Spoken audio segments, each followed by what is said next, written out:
Alright. Happy Friday. Happy Friday! There we go. Alright, so we don't have Morgan again, but we got the next best thing. Her cousin, my cousin, the one and only Johanna Jojo Bergland. What up? Hi! Hi! Alright, so, enough with the fun stuff. The reason we brought Jojo here today was to talk about one of her posts. So there's a couple things that you talk about in Jojo's story, and specifically some really tough stuff as far as you were molested at 7, you were raped again at 16, but how do you think that trauma played a role as you were going through high school? Not only that, but maybe you didn't deal with it the best way, and then you're going through college. That type of stuff has to stick with you. Yes, absolutely. Okay. So when I first started using, I would say it was like 11 or 12. It was definitely before age 13. I know from, along with being accepted by my peers as a correlation to my use, I know for sure being molested at age 7 definitely contributed to that. Just holding on to that for 5 to 6 years and not processing what happened and not knowing if it was right or wrong. I knew it was wrong, but at the same time, it was someone an adult I trusted to be with, so I was confused on why is this happening. Yeah. And it definitely contributed to my first use, just numbing those feelings to suppress them. A lot of my use was just numbing my feelings. My depression and anxiety played a role in that as well. For me, hearing negative things over and over and over, you start to believe those things. As time went on, I just kept thinking, maybe I do deserve these things. Maybe even though they're bad things, maybe it's the way I'm acting or the way I'm dressing, and because of that, I deserve these things that are happening. Yeah, that's terrible. When I was 16, I don't know to talk about things, or to journal, or to meditate, or to go for walks. I didn't know those coping skills at the time, and I knew using marijuana made me feel better, so I'm just going to continue to use that to numb those feelings and suppress all these emotions, especially negative emotions that I'm experiencing, and that's what got me through it. Okay. Speaking of repercussions. I was 19. I know I blew like a .12. I remember my BAC, but I have no recollection of it at all. I don't know where I was going. I don't know the circumstances of being pulled over. I just remember being in the jail cell after. So then you get the second DUI. I was angry. Not at myself. I was angry at... So the situation was, I was at a friend's party, I was hungry, so I decided to go to Perkins. No one wanted to go with me, so I went by myself. I had money, but I decided that I was going to dine and dash, because that's logical. And the manager followed me out to the parking lot. I didn't know that he did, and wrote down my license plate number. And I was a block away from returning to my friend's house, and a police officer drove by me, turned around, put his lights on because he ran my plates, and so I was very angry at the manager for calling me in. I was very angry at the police officer who arrested me. I thought it was all just a big waste of time. It wasn't that big of a deal. Like, here, I'll pay, like, don't give me the DUI, I'll pay it was like $11 tab at Perkins. Yeah. So. There was also that moment when you're 23 years old in your post that you talk about this kitchen floor experience. Yes. It's the first time you really asked. It was your first cry for help. Right. Just talk about that a little bit. And that was after my second DUI.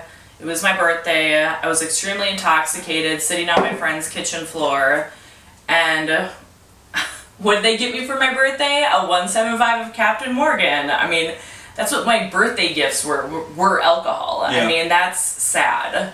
Not like, oh, here's a new t-shirt or a gift card to Caribou or something that would be normal. It was all everything around me was related to alcohol. Or partying or just whatever. Right. Yeah. Nothing healthy.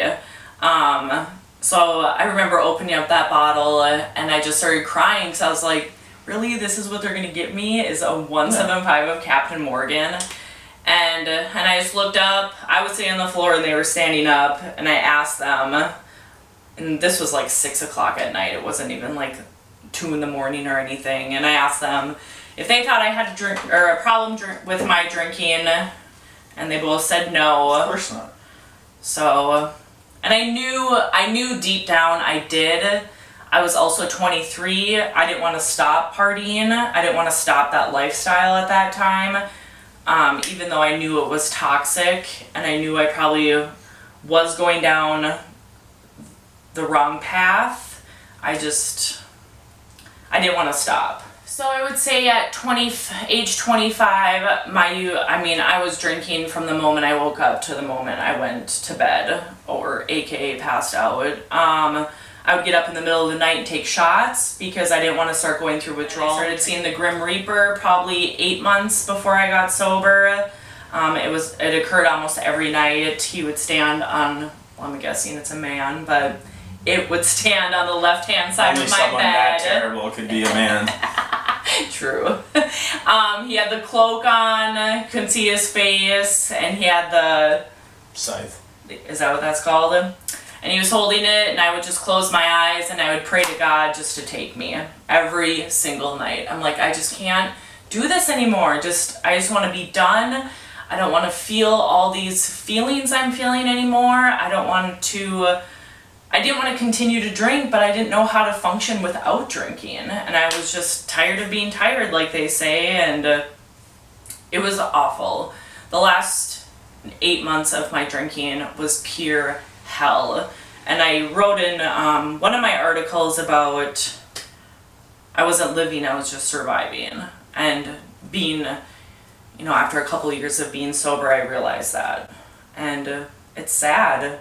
So I would hear probably 8 different voices in my head, all different men, women, different ages. The one that stood out the most was like an older lady's voice and a younger man's voice. And I felt like those 2 voices would talk to me the most. Because it's scary hearing other people talk in your head. I mean, you're just sitting there and then all of a sudden people are having conversations in your head, and that's scary.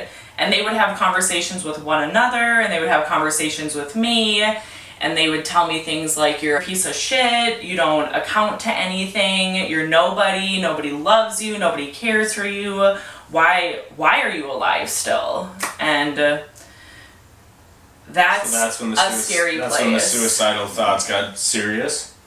The suicidal thoughts, no, because I've had suicidal thoughts since I was probably 9 years old. Holy shit. Yeah, so the suicidal thoughts, they definitely progressed as my drinking progressed. I would say at 25 is when I started contemplating instead of thoughts, making them into actions. Okay, planning. So the last 2 years of my drinking is when I was like, okay, I'm gonna go get a gun.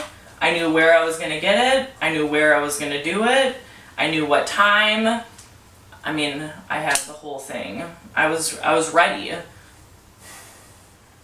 27 years old, you get sober. Maybe not for the right reasons at the time, but it worked. Yeah, it did. So you've been sober for 8 years now? Did you just celebrate 7. 8 or you just celebrated 7? Yeah. Okay.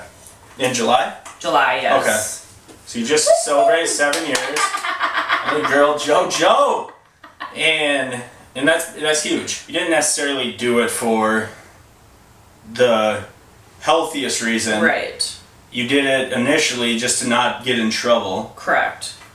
But it worked. It did work. So it really, for a lot of people, like when I started going to treatment, I didn't go to treatment because I wanted to go to treatment. I was going to treatment to get the year off. Yeah. And then I start getting victim impact letters. And then I'm like, oh shit. You start realizing what you've done and how it's impacted other people. Because until you start going to treatment, you don't really worry about what other people feel like. No. You don't worry about what your actions put onto other people. No.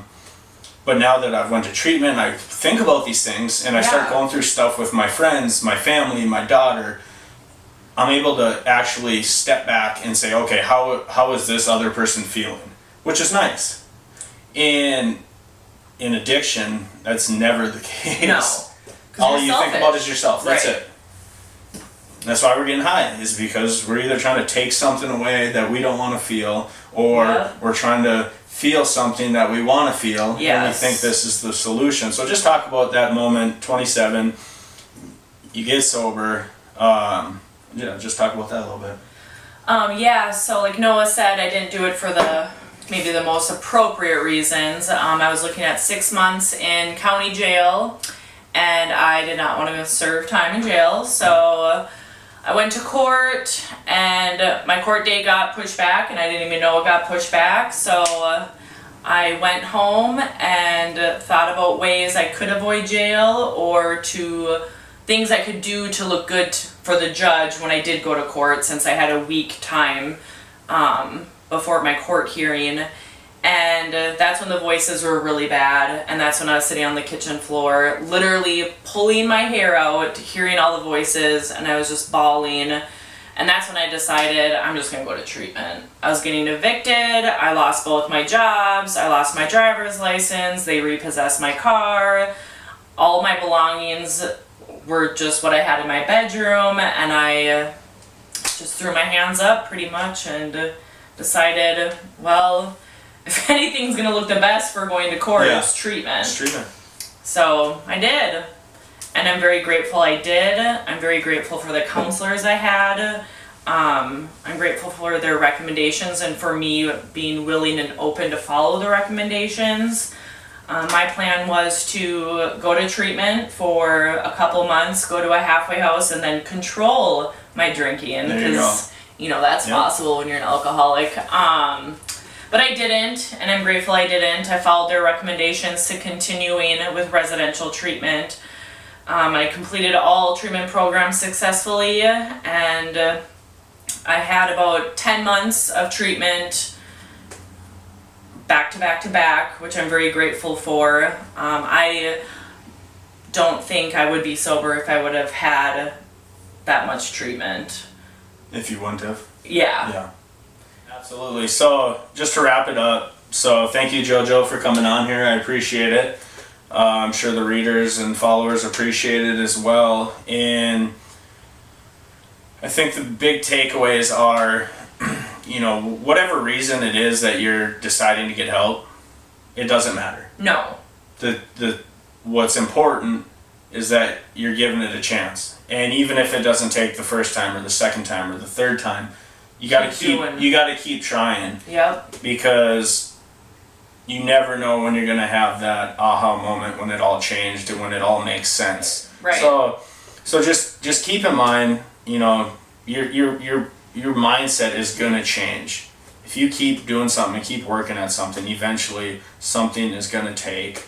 And whether it's, hopefully it doesn't have to be a crazy life experience like a death of something you've caused or decades of incarceration. So just think about that. Also, if you need help, we're here for you. Check out our resource page.